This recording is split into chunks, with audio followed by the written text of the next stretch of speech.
Good morning, everyone. My name is Brooke Phillips. I'm the marketing manager at Shield Healthcare. So welcome to our webinar, Tips for Coping with Caregiver Depression and Stress. We're covering this topic today in part to acknowledge Stress Awareness Month. During the month of April, healthcare professionals and health promotion experts across the country are joining forces to increase public awareness about stress and to offer successful coping strategies. Caring for a loved one strains even the most resilient people. This morning, our presenter will cover techniques for coping with depression and stress and suggest steps to help support your health and well-being. The webinar will be recorded in case you miss any part of it. You can go to shieldhealthcare.com/webinars after this live recording to see it. You will also find a copy of the slides at that website. The webinar will be in listen-only mode. If you have a question, please type it into the question box in the control panel on your screen. There will be a question and answer session at the end. This webinar will also be offering 1 contact hour of continuing education credit. So now we're pleased to welcome Barbara E. West, RN, MSN, CWOCN of Capital Nursing Education. Barbara West received her Master's of Nursing at Yale University in 1993, her wound ostomy continence certification from Emory University in 2011. Barbara has had extensive experience in hospice care, and her experience in home health includes working with patients of all ages for both UC Davis Medical Center and Sutter. She's held several positions with Kaiser Permanente, most recently working in Sacramento at the General Surgery Outpatient Clinic and Vacaville Inpatient, performing full-scope wound and ostomy care. If you enjoy reading, she's also an author with a book of poetry forthcoming from Cold River Press. So at this time, I'll turn the presentation over to Barbara. Thank you, Brooke, and good morning. And good morning, everybody. Thank you for joining us for this hour this morning as we look at tips for coping with caregiver depression and stress.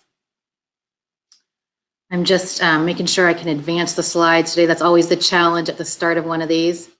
I'm hitting my little arrow button. I'm gonna try another arrow, see if that works. I know sometimes we have a little bit of a delay also. So, yes, it is Stress Awareness Month now in April, and that was why we chose to do this presentation at this time. There we go, we're starting to roll here. Let's see if the arrows work. And this slide just reiterates some of what Brooke just told us. Well, one point I want to make here, this hour is about taking steps to support your health and well-being, you, the caregiver, or us, the caregivers. And so often we're focused on the health and well-being of the care receiver, our loved one, the person we're taking care of, whether they're a family member, maybe someone we're hired to take care of. And for this hour, I want to encourage you to step back from that and focus on your own health and well-being. And that's a big shift for a lot of us who are in caregiving professions or find that we're in that role in life very often. Here's some of the objectives. We're going to look at signs of stress, signs of depression, and some activities that are known to reduce stress and depression levels. We're going to talk about many organizations that offer resources for caregivers. Throughout our time together this morning, I'm going to be weaving in excerpts from 3 stories, and these are all real stories of people that I've known as a nurse. The first 2, Bobby, who was a young hospice patient, and his mother, Wilma, and Richard, who was a caregiver to Lillian, they were both hospice families that I knew many years ago. And the 3rd woman, Elsa, is a current wound care patient of mine. And I mentioned to her last month that I was preparing for this webinar, and she said, I have a few things I want to say. You got to tell them what she says. So we're going to be reporting to you some of what Elsa has to say about caregiver stress, because Elsa is not only my wound care patient, but she is the primary caregiver for her husband, who's at home with Parkinson's. And these, Elsa's story is more hopeful, but the first couple stories about Bobby, focusing on Bobby and Wilma and Richard and Lillian, are more cautionary tales. I don't mean to frighten you, but I also am trying to frighten you, because those of us who tend to be in the caregiver role, it's so easy for us to disregard our own health and well-being. And in both of our first 2 stories, the caregiver passed away before the person they were taking care of. So, you know, Wilma was expecting to care for her son until he died. He was in his 40s and had brain cancer. and was on hospice. Richard was caring for Lillian, who was our hospice patient. And in both cases, the caregiver died before the care receiver. And it was tragic because the one thing those caregivers really wanted to do was be there for the person they were caring for. And in the end, they couldn't be because they'd neglected their own health and well-being. There's also some kind of interesting, almost romantic twists. Richard and Lillian, we saw Richard's health declining. We saw how stressed he was, and the hospice staff kept saying, "Richard, are you going to your doctor? You need to get checked out. Seems like maybe there's something wrong with your heart." He just never had time. He was so busy taking care of Lillian. And then one night he had to call 911 for himself.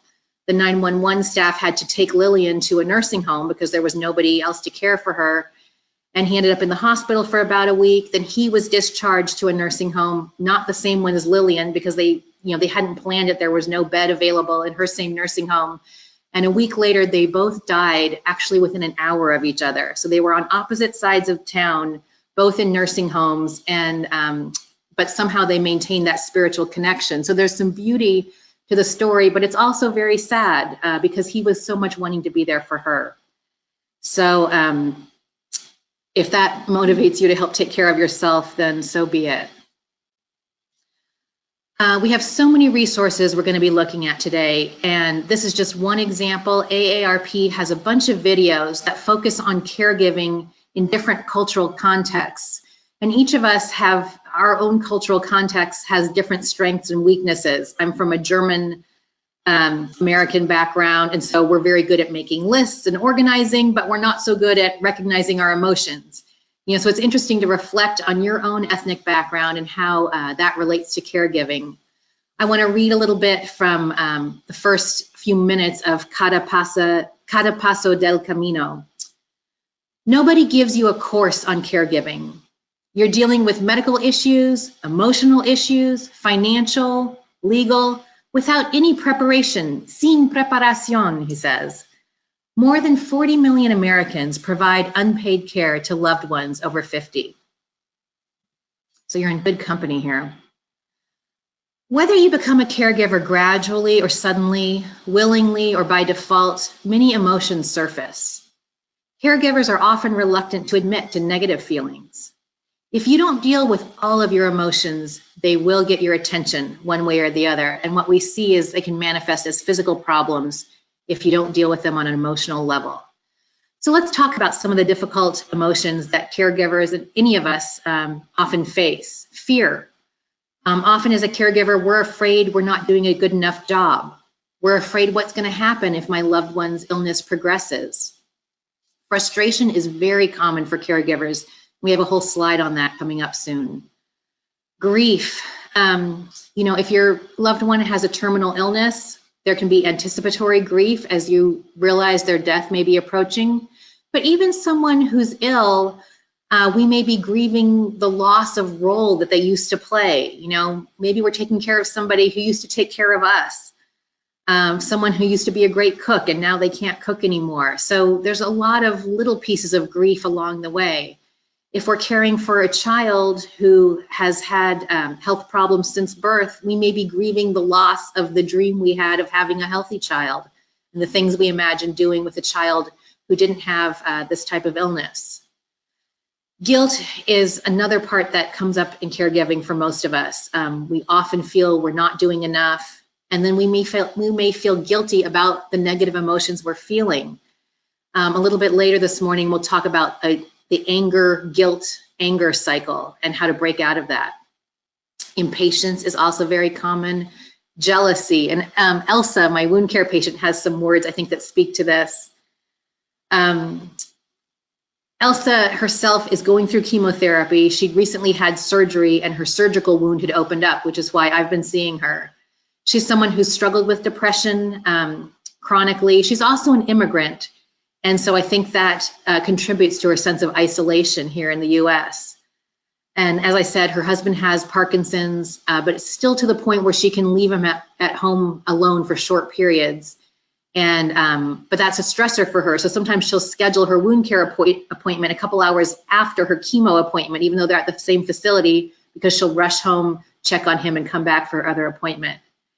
So when I told her about my presentation how I was going to be talking to people about finding help and ways to relieve stress and depression, she said, "There's no help. If you're a caregiver, there's no help. Rich people can hire help. Poor people get government help, but there's no help for folks in the middle like me." And I think this is a great expression of jealousy. She's also expressing lack of appreciation from society.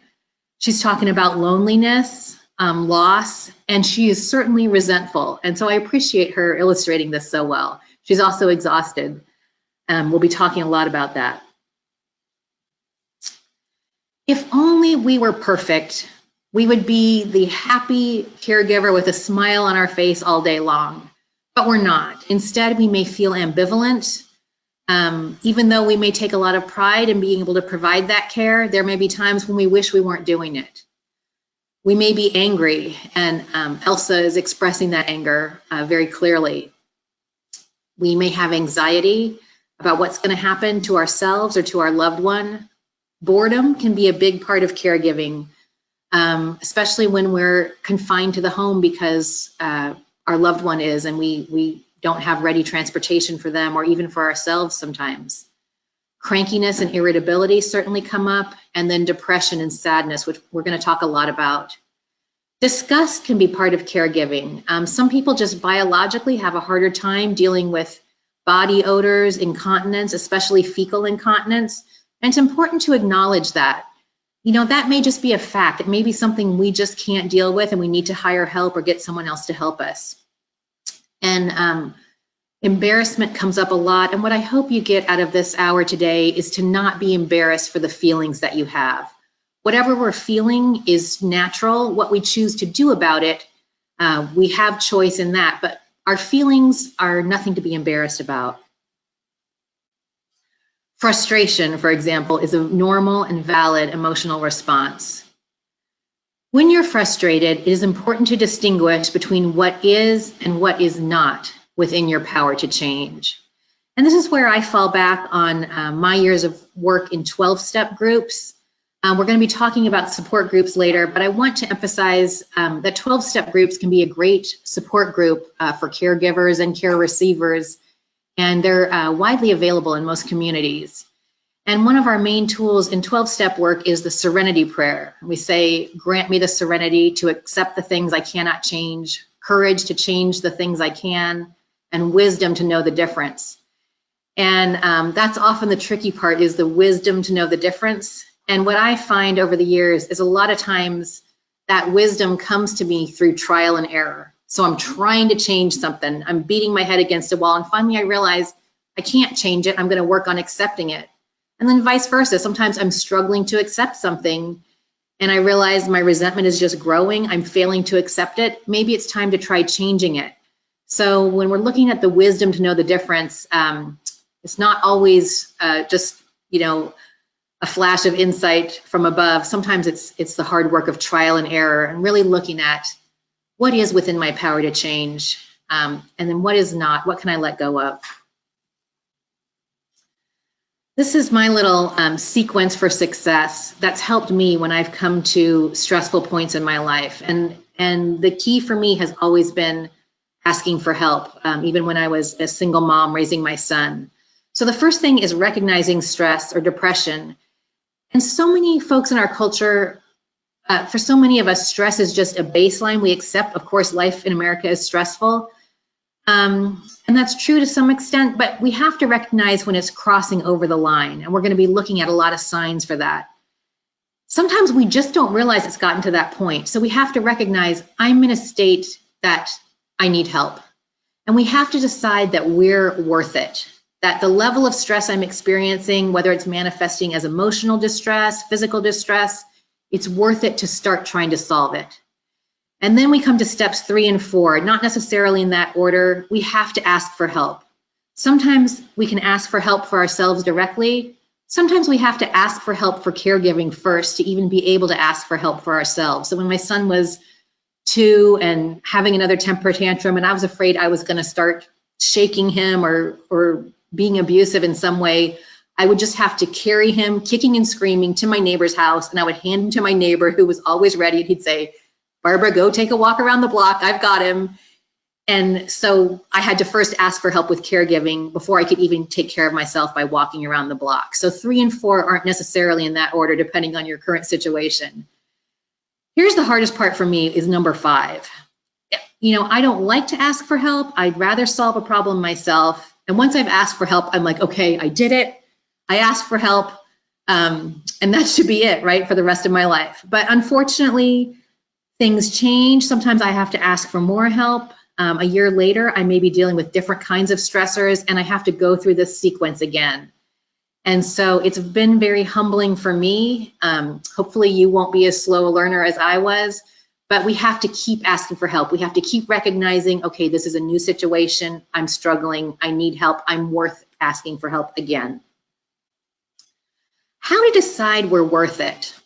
Okay, option number 1, let's say that we are all equally worthy of love and care. Think about how much you love the person you're taking care of, how much you want them to be free from stress and worry. Then imagine that you yourself are equally worthy of that kind of love and care. And if today's a day when you're having a lot of frustration, it's hard to feel loving and caring toward your care receiver, picture a young child or a kitten. And let's imagine that we are equally worthy of love and care. It's worth it to reduce stress in our lives so we can be happy and enjoy ourselves. That's the way I hope you can decide that you're worth it. Sometimes we can't get there. And for those of us who struggle with codependency, sometimes we just can't believe that we're worth it. So then we cut to option number 2. We're going to take care of ourselves because they need it. If I get sick, if I have tendonitis in my arm and I can't turn this person in bed, if I have the flu and am in bed myself, I can't provide that care. And again, getting back to our stories of Bobby, the young man with the brain cancer, and his mother, Wilma, she was doing everything possible to be there for him to the point of neglecting her own health. We were, as hospice staff, we were noticing she was having swelling in her legs and feet. We thought something was going on with her heart, and she wouldn't get it checked out. And in the end, she was admitted to the hospital. Bobby was admitted to a nursing home, and she also died within a week or 2. And the day she died, no one had told Bobby, and he was in such a bad state at that point. We're not sure what he could have understood at that point, but he was still strong and was walking around the nursing home. And suddenly he ran out the front door of the nursing home, and he was running down the sidewalk, yelling, "Mom, Mom," calling for his mother. And she had just died in the hospital, again, on the other side of town. And so again, we see that psychic connection between the person who's providing care and the one who's receiving it. But it also just breaks my heart, because the one thing Wilma had wanted was to be there for him. And so, if Wilma could look at this story with hindsight, I think she would have found the time to get to the doctor. She would have gotten that heart condition taken care of. The last thing she wanted to do was leave Bobby to the care of strangers. And, to the credit of the staff at the nursing home, they really did. They were very moved by the situation. They ran outside and caught up with Bobby on the sidewalk and calmed him down. And then later in the day, they were able to let him know that his mom had died. So if we don't feel we're worth it just for our own sake, then let's decide we're worth it because we're important to the person we're taking care of. Signs of caregiver stress to look out for. And this is from helpguide.org. It's a really great online tool that I found when I was doing research for this presentation. Of stress, classic signs: anxiety, depression, irritability, feeling tired and run down, difficulty sleeping. You might be so exhausted, but still you can't sleep. Overreacting to minor nuisances. We notice we have a short fuse and we're blowing up at the person we're trying to take care of. New or worsening health problems. That's what we saw with Richard and Wilma. Trouble concentrating, feeling increasingly resentful, drinking, smoking, or eating more, neglecting basic responsibilities aside from caregiving. And we may even find ourselves starting to neglect caregiving responsibilities. We may see we're not providing the level of care that we used to be able to. And cutting back on leisure activities. And I have to say, in all 3 of these cases, with Richard and Wilma and Elsa providing care, if you ask them about leisure activities, they would just laugh in your face. I mean, their whole lives were caught up with providing care, and that in itself is a warning sign. These next signs are actually beyond signs of stress. These are signs of caregiver burnout. You find you're having much less energy than previously. You catch every cold or flu. You're constantly exhausted, even after a break. You're neglecting your own needs, either because you're too busy or you just don't care anymore. Your life revolves around caregiving with little satisfaction. That is burnout. You have trouble relaxing, even when help's available. You're impatient and irritable, and you're feeling helpless and hopeless. And that was the state Elsa was in when I first met her as a wound care patient. She really seemed hopeless about her own care and her husband's care. The interesting thing for her, it seemed just cruel that here she is going through chemo, her surgical wound is reopened, she's having to come into our wound clinic on a daily basis. The irony is that actually started providing social network for her. So by coming in for wound care every day, she was having daily interaction with people that cared about her. She was able to vent about her feelings. And the other wound care nurse and I, started making suggestions about things she could do to reduce her stress. And I only see her every few weeks because I'm just filling in at that clinic. And I saw her about 3 weeks ago. She was smiling. I was like, Elsa, you're smiling. What's going on? And she was starting to get some ideas about how she could get help. And we'll talk about those later on in our presentation. The National Alliance for Caregiving and AARP did a study. Stress and strain was found in over half of those who provide major care for their parents, 25% of those who provide any care. And they found, and we know it's true, prolonged stress can have serious physical and emotional consequences. And they have a burnout quiz. Here's the link to it, and we're gonna just take a peek at their quiz here from AARP, the burnout quiz for caregiver stress. It recaps a lot of the things we've been talking about, but there's a couple words in here I thought were interesting that didn't appear on the other screens. Feeling trapped. I thought that was just very descriptive. And when you're getting that feeling of being trapped, it's time to get help. Poor appetite or overeating.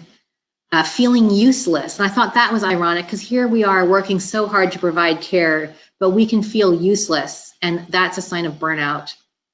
Being utterly drained of feeling or numb. You're just not feeling anything anymore. And so if you're not feeling a little frustrated, a little angry, a little resentful sometimes, that could be a warning sign that your normal feelings have evaporated.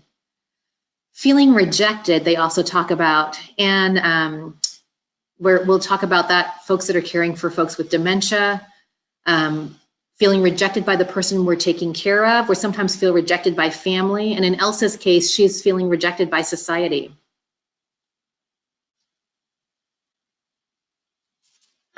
Symptoms of depression. The classic ones, feeling sad, tearful, empty, hopeless. Changes in eating habits can be a sign. You might see weight loss or increase in cravings with weight gain. Changes in sleep, too much or not enough. Feeling tired all the time.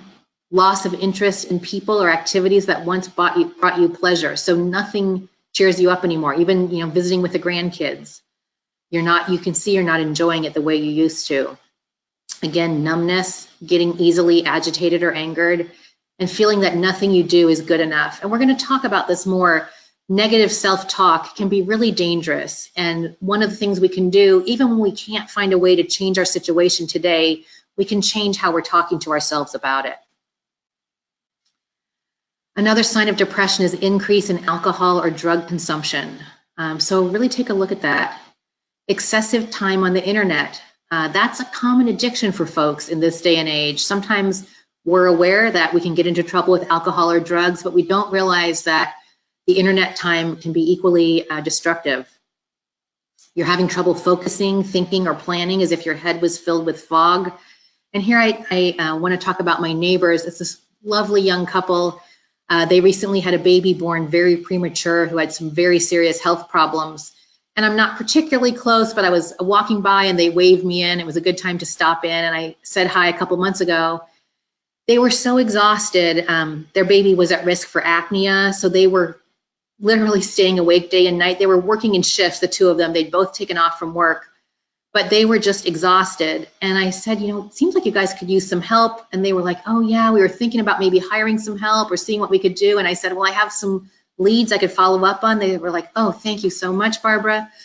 So I got a hold of a family friend who used to be a foster care mom for special needs infants. She was like, I'm ready to help. They don't even need to pay me.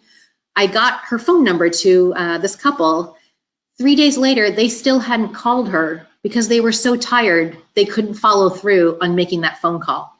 So that's a sign that you need help. And that's just a reality that sometimes we can't even follow through on getting the help we need. And they did within a few weeks, they started getting help. They're doing much better. Their infant has had surgery and things are coming along. But I happened to catch them when they were in that point. They were so stressed out, they couldn't even make a simple phone call of a phone number I'd handed them of somebody who was wanting to come and help for free on short notice. If you're neglecting your physical well-being and appearance, that's another sign. Thoughts of running away or escaping. And this gets back to that trapped feeling we were talking about on the previous slide. Thoughts of death or suicide. And this is very serious. And one thing I didn't include here, most localities have a suicide hotline. And even if you don't, there's a national suicide hotline. I'm just going to say the number. It's 800-273-8255. They also have online chat. So that's the National Suicide Hotline. Anywhere in the US, you call 1-800-273-8255. And, you know, I've known people who were in suicidal situations themselves or were taking care or loved somebody who they were worried was suicidal. You can call that hotline, whether you're calling on behalf of yourself or someone else. And don't think you're not worth it. Just make the call if you're not sure. Those people are trained to help you sort out next steps. And don't worry that you're going to scare them. That's what they're there for. Ongoing physical symptoms that do not respond to treatment, particularly headaches, digestive disorders, chronic neck and back pain. These are all can be symptoms of depression. Special caregiver concerns. Dementia caregivers have double the rate of depression. They have more problems with employment, health, and sleep. The more severe the dementia, the more likely the caregiver is to experience depression. And if you think about dementia behaviors like wandering, agitation, non-cooperation or combativeness, hoarding, you can see why that would put so much mental stress on a caregiver. Military and veteran caregivers are at risk of depression, nearly twice the rate of non-military. They're dealing with higher incidence of dementia, traumatic brain injury, and post-traumatic stress disorder.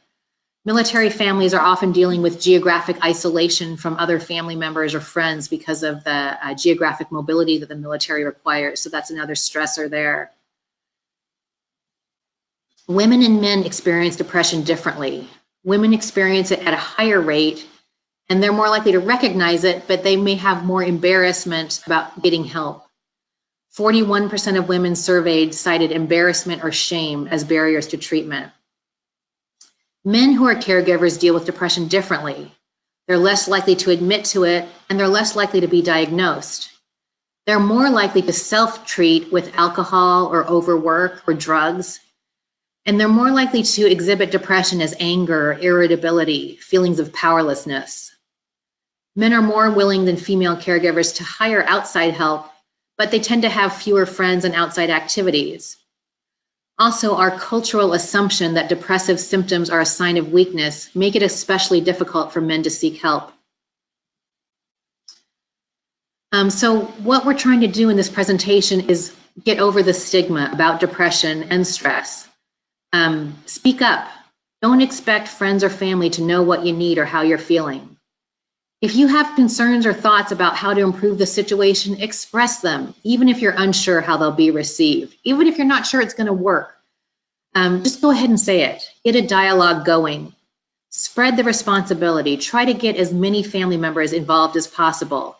And when we say family, we mean it in the broadest sense. It could be neighbors, retired coworkers, people from a social organization.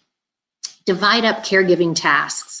Maybe one person in the family is particularly good at dealing with medical things. Another person may have a flair for finances. Somebody else is better with basic tasks like groceries, cooking, errands, hands-on things.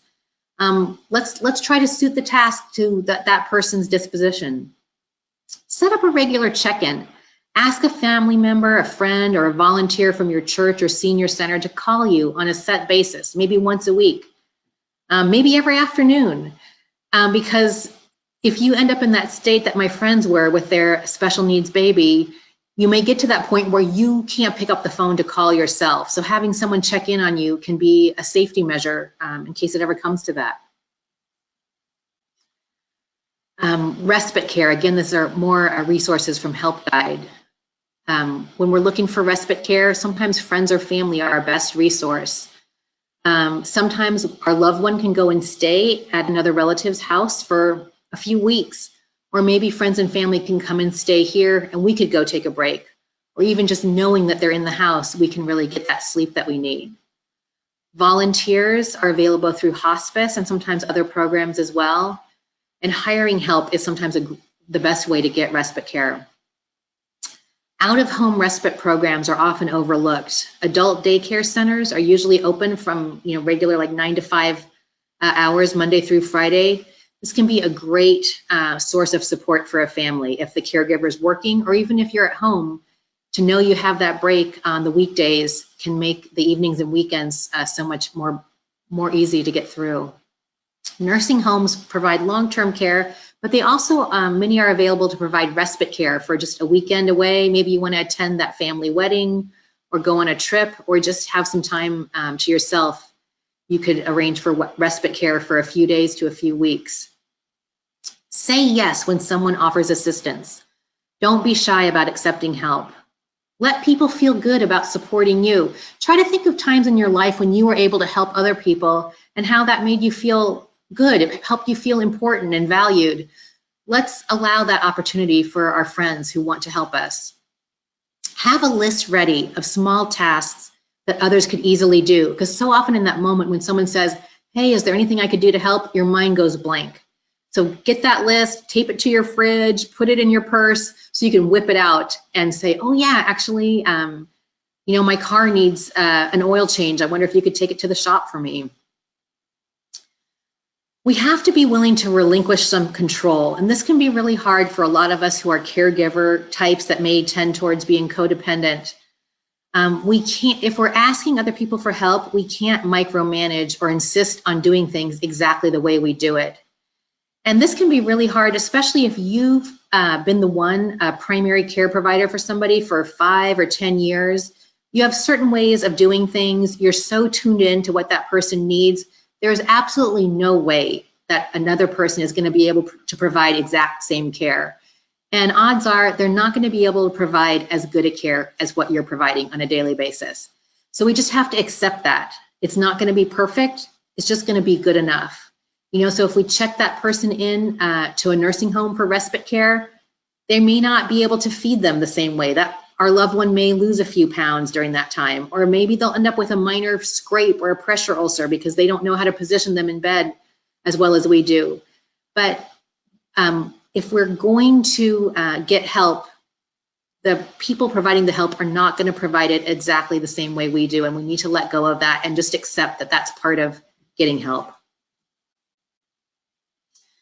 Sleep is not a luxury. Sometimes we feel guilty that we need more sleep, and we've got to let go of that. Most people need 8 hours a day. I think I need more than that. Lack of sleep is one of the main contributors to caregiver depression. Even though you may not be able to get your loved one to sleep all night, you can arrange sleep for yourself.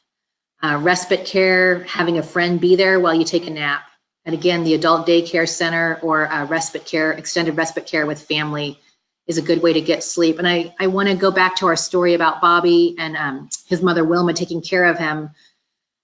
I think sleep deprivation was kind of the tipping point with Wilma's health. They were a family with limited financial means. I think they lived in income supported housing in our county.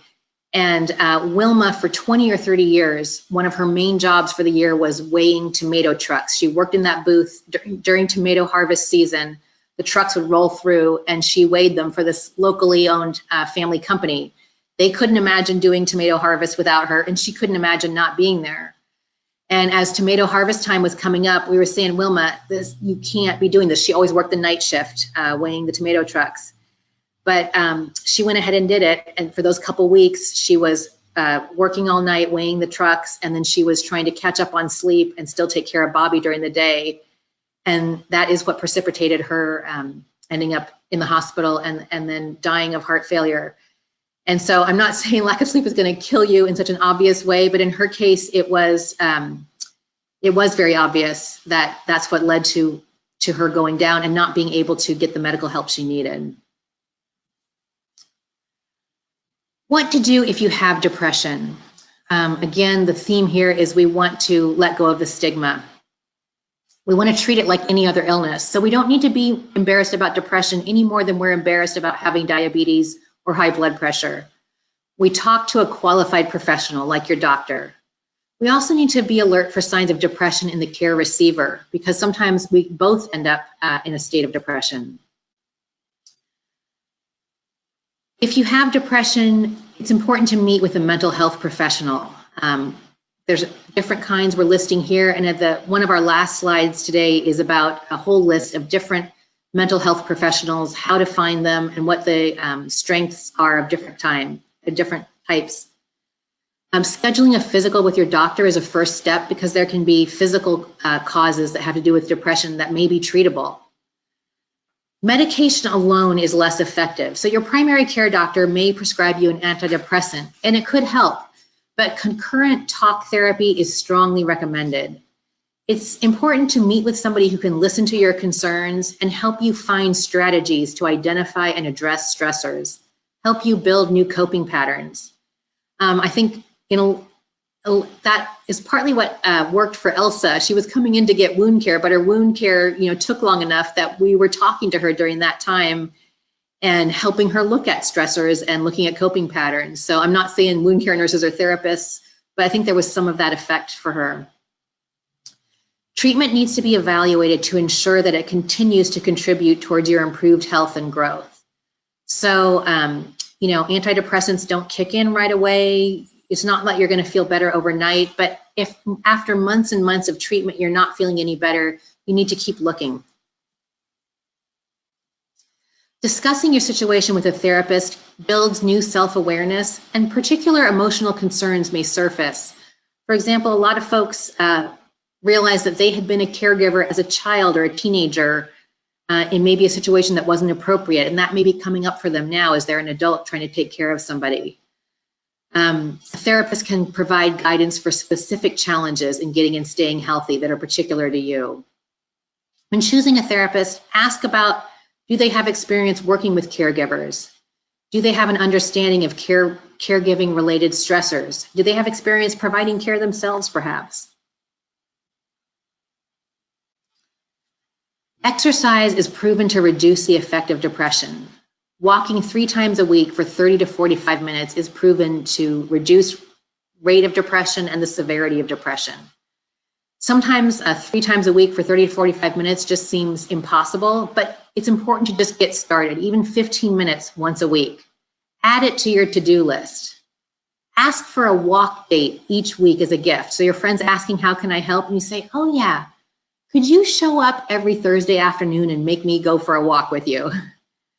Request that your doctor write a prescription for walking or joining an exercise class. I know this sounds funny, but sometimes it helps to have someone in authority tell us what to do, even though it's the thing we're already telling ourselves to do. And I have a funny little story. A patient came to see me in the wound clinic last year, and she had a type of wound that had to do with autoimmune issues, and it had to do with stress.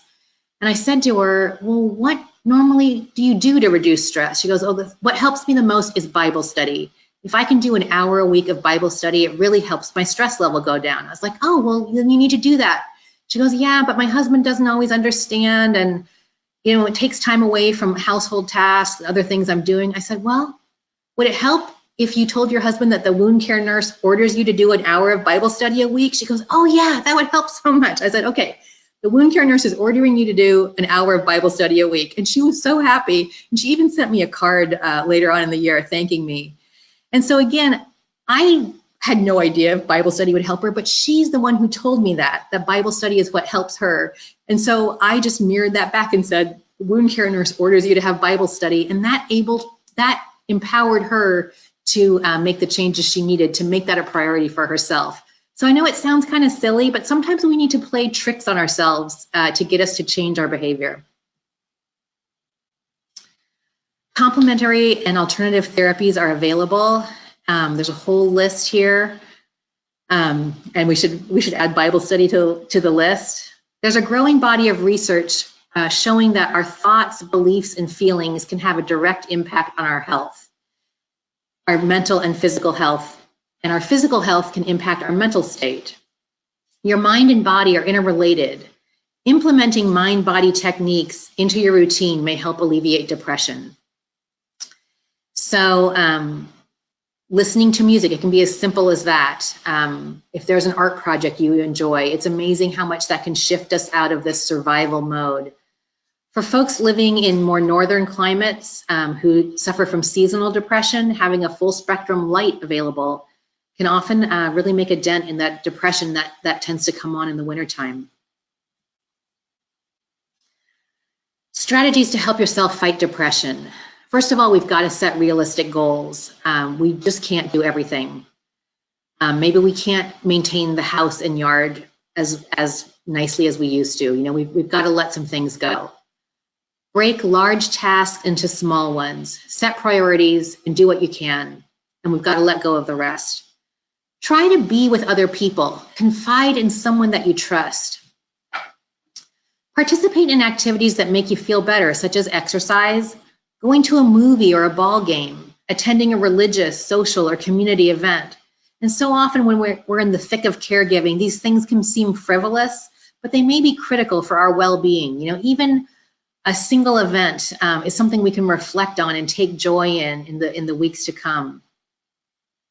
As you're seeking treatment for depression, expect your mood to improve gradually. People rarely snap out of it. Practice new coping patterns to replace negative thinking. So here's an example of this. Maybe we're trying to get our loved one to a doctor's appointment and we're running late. And we usually say, oh, here I go again. I'm running late. I'm messing things up. I never do anything right. What if instead we said to ourselves, here I am running late again. I'm learning how to manage my time and I'm learning how to be gentle with myself. Do you hear how different that is, talking to yourself in that way? So we've got to really look at how are we talking to ourselves? How are we treating ourselves even within our own mind? Again, we want to say yes to offers of help from family and friends who we trust. If it's someone who's just going to be critical of us, that's the person we need to say no to. Finding balance. It's easier to accept a difficult situation when there are other areas of your life that are rewarding. Don't let caregiving take over your whole existence. Invest in things that give you meaning and purpose, whether it's your family, church, a favorite hobby, or your career.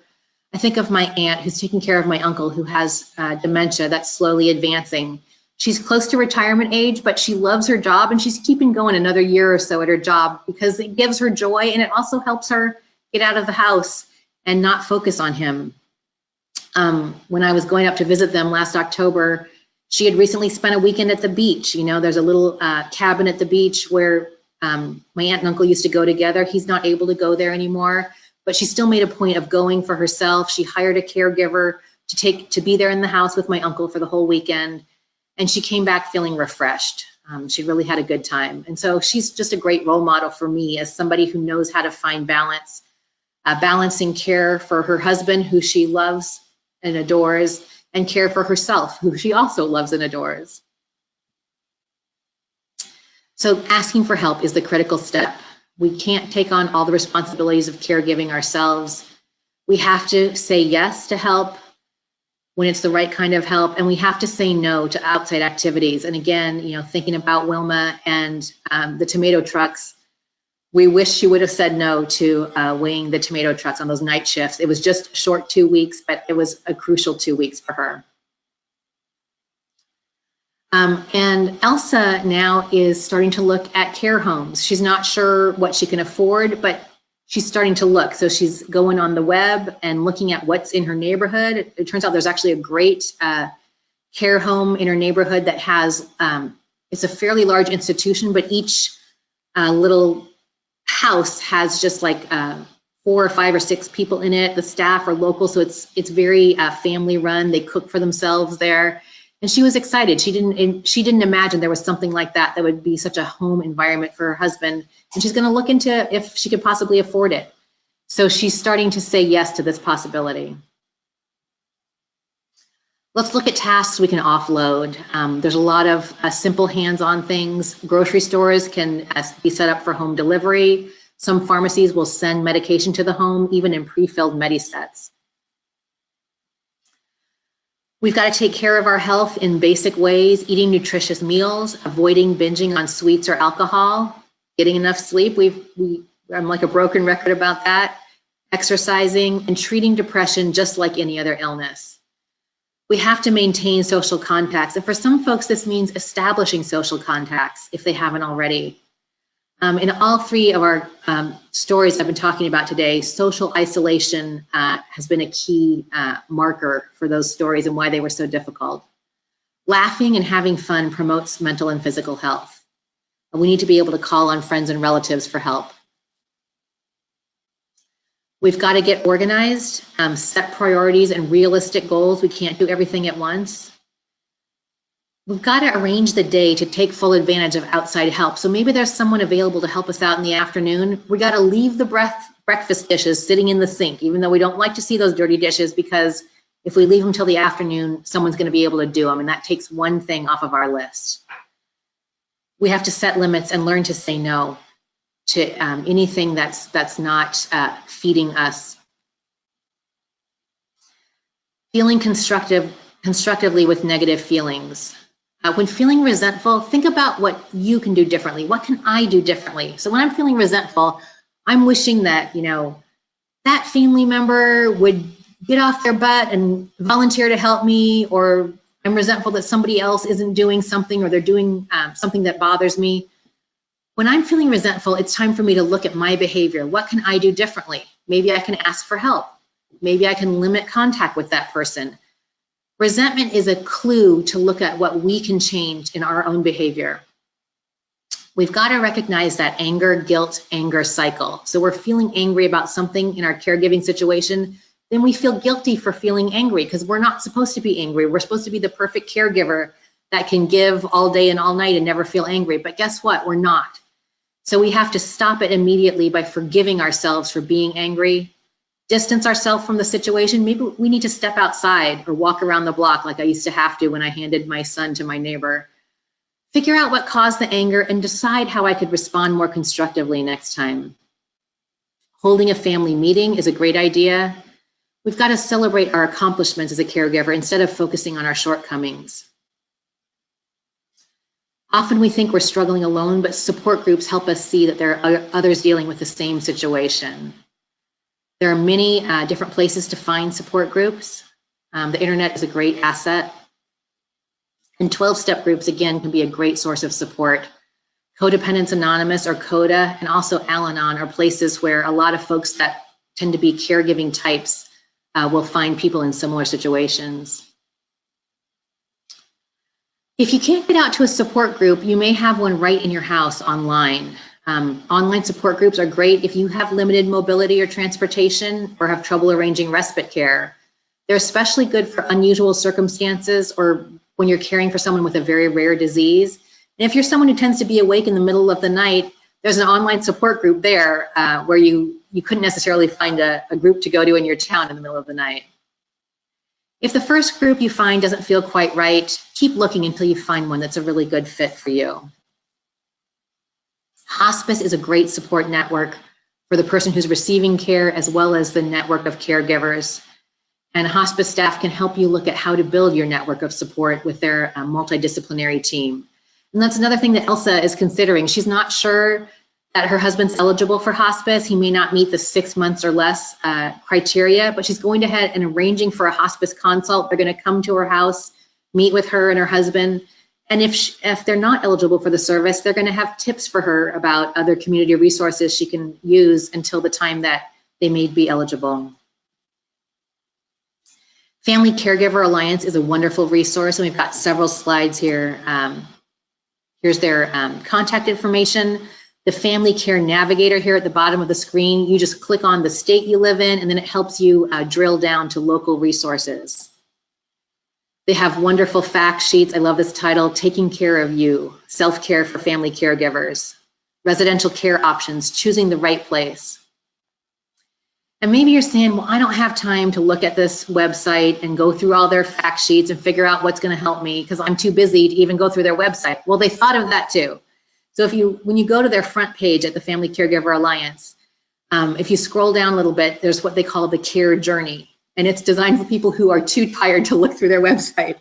And it just has a few simple questions about stress and depression, about the particularities of your care situation. And after just answering a few questions, it automatically leads you to the material they think will be the most useful for you. So I was very impressed with that. Here are several other online resources that also have great information and online support tools. Elder Care Locator, they have an 800 number here. Your local area agency on aging has resources for you as well. A lot of specific resources are available for Alzheimer's disease caregivers. And then the American Psychological Association has resources for caregivers of diverse populations and specific age groups. Here is a video from AARP for Chinese-speaking families, and just talking about some of the specific family dynamics that you tend to see more often in Chinese-American culture. Here's one for African-American, talking about African-American families in Louisiana. These happen to be jazz musicians who are now retired and dealing with health issues, and their families taking care of them. It's a really lovely video. Finding a mental health professional, here is a list of resources and the different qualities of different types of professionals. More online resources and some of the stories behind folks who were frustrated, they couldn't find the help they needed, and so they took that frustration and turned it into making help available more easily to other people. There's a specific resource, Native Elder Caregiver Curriculum. It's a workshop that travels around the country. There are specific resources for lesbian, gay, bisexual, and transgender community folks for looking at the specific challenges that they may be facing. So this is just to give you an example of the range of resources that are out there. There's a lot of great books out there. So the point is here, not to feel alone. And I just want to end, I've got a little quote here. This is actually from Peace Pilgrim, who's one of my heroes. She says, if you think you can't do something, you can't. But if you think you can, you may be surprised to discover that you can. It is important that our thoughts be constantly for the best that could happen in a situation, for the good things we would like to see happen. And in 12-step, we say, sometimes we have to pray for the willingness to be willing. So I know I need to get help. I'm not yet willing to ask for help, but I'm going to pray for the willingness to be willing. So we just start where we are and go from there. I think, Brooke, I'll hand it back over to you if you want to talk about continuing ed credit. Great. Thank you so much, Barbara. What an informative presentation. That was very helpful. We are now opening it up to questions. We do have a few that are coming in. So if you do have any questions for Barbara, please type them in the chat box on the right-hand corner of your screen. Regarding CE credit, Capital Nursing Education will be issuing one CE contact hour. You can expect to receive an email with that certificate within the next 5 business days. If for some reason you don't see your certificate, check your junk folder just in case, and feel free to contact Shield Healthcare at marketing@shieldhealthcare.com. You can also reach out to Capital Nursing directly there, capitalnursingeducation@gmail.com. But we'll both be happy to help you and make sure that we get that CE contact hour headed your way. I do have a couple of questions. One of the first ones coming in, when do I know it's time to decide for hospice care? The best way to answer that question is to call hospice and ask them.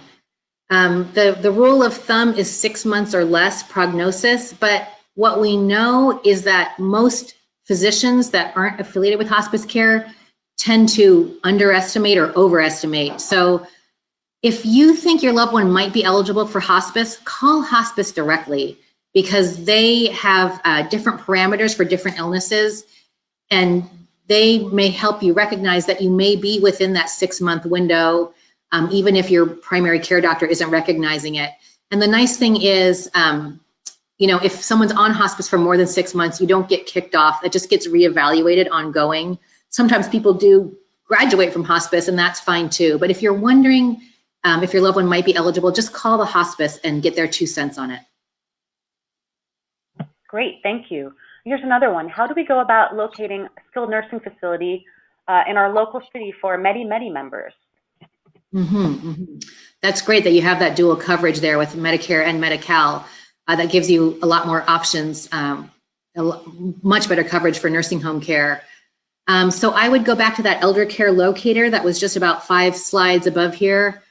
I'm thinking the local area agency on aging would know, because some nursing homes accept Medi-Cal and some don't. So obviously you can call the nursing homes themselves and ask, because geography may be one of your main criteria. So you may start to look geographically first, but if you call some of these resources, it may save you some time and tell you right away who's got the Medi-Cal or Medicaid coverage, depending on what state you're in.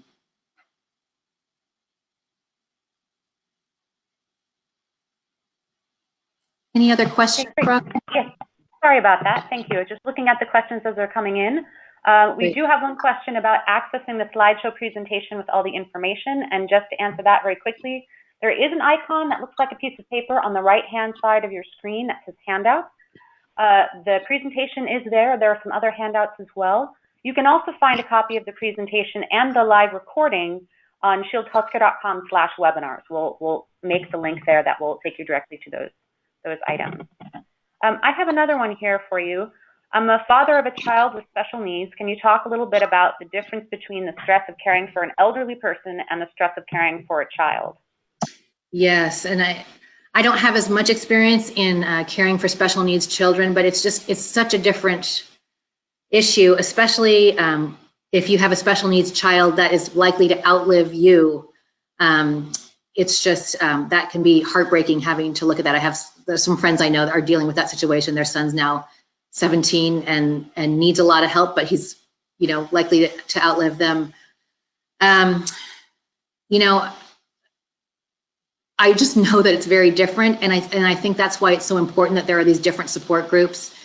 And so I would really encourage you, you know, whatever it is, the diagnosis that your child has, there are likely at least online support groups specific to that diagnosis. And if not, I think it was AARP, it's several screens back, that has specific support groups for age groups, because no matter what diagnosis your child has, you know, taking care of a special needs infant is really different than taking care of a special needs 30-year-old.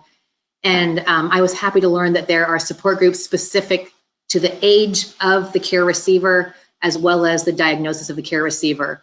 So I would encourage you to search both ways, by the age of your child and also by your child's diagnosis. And it's not to say that other generic support groups aren't going to be helpful, but I think it's really important to hook up with other parents in that way. Great, thank you.